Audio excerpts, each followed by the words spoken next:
ইরানকে বেশ সহজ প্রতিপক্ষ হিসেবে মনে করেছিল আমেরিকা। ভেবেছিল অপারেশন এপিক ফিউরির মাধ্যমে ইরানকেও ইরাকের মতো সহজেই মার্কিন আয়ত্তে আনা সম্ভব হবে, কিন্তু হিসেবে কিছুটা ভুল ছিল আমেরিকার। চলমান আগ্রাসনে আয়াতুল্লাহ খামেনি নিহত হওয়ার পর যুদ্ধের ধ্বংসস্তূপ থেকে ফিনিক্স পাখির মতো জেগে উঠেছে ইরান। এখন মধ্যপ্রাচ্য থেকে আমেরিকার নাম মুছে দিতেই অভিযান শুরু করেছে শহীদ খামেনির দেশ।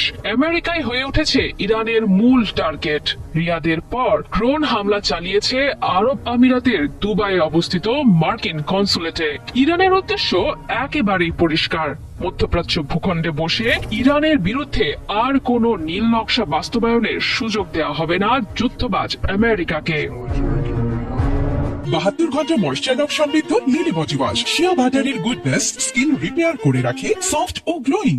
গেল মঙ্গলবার সন্ধ্যায় হামলার পর সংযুক্ত আরব আমিরাতের মার্কিন কনসুলেট থেকে কালো ধোয়ার কুণ্ডলি দেখা যায়। উদ্বিগ্ন জনতার অনেককেই এ সময় নিজেদের মুঠোফোনে আগুন ধরে যাওয়া ভবনটির ভিডিও ধারণ করতে দেখা যায়। আন্তর্জাতিক বার্তা সংস্থা CNN জানিয়েছে, মার্কিন কনসুলেটটি সংযুক্ত আরব আমিরাতে অবস্থিত মার্কিন দূতাবাস থেকে প্রায় 1 ঘন্টার দূরত্বে অবস্থিত।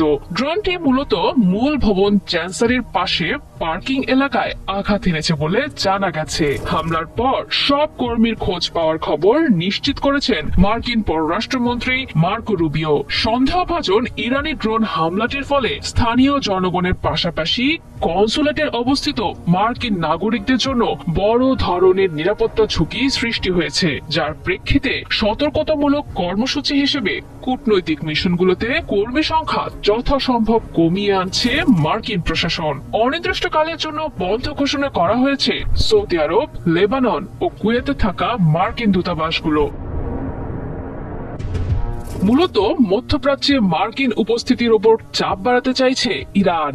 সরাসরি আমেরিকানদের উচ্ছেদ অভিযানের কথা উল্লেখ না করলেও মধ্যপ্রাচ্যে মার্কিন সামরিক ও কূটনৈতিক উপস্থিতি দুর্বল করার লক্ষ্য নিয়েই এগোচ্ছে খামেনির বীর সেনারা। যুক্তরাষ্ট্রকে কাবু করতে উপসাগরীয় অঞ্চলগুলোতে থাকা মার্কিন ঘাঁটি ও দূতাবাসগুলোতে চালাচ্ছে একের পর এক ড্রোন ও ক্ষেপণাস্ত্র হামলা। যুদ্ধের উত্তেজনার মাঝেই বন্ধ করে দিয়েছে বিশ্বের জ্বালানি পরিবহনের গুরুত্বপূর্ণ পথ হরমুজ প্রণালী।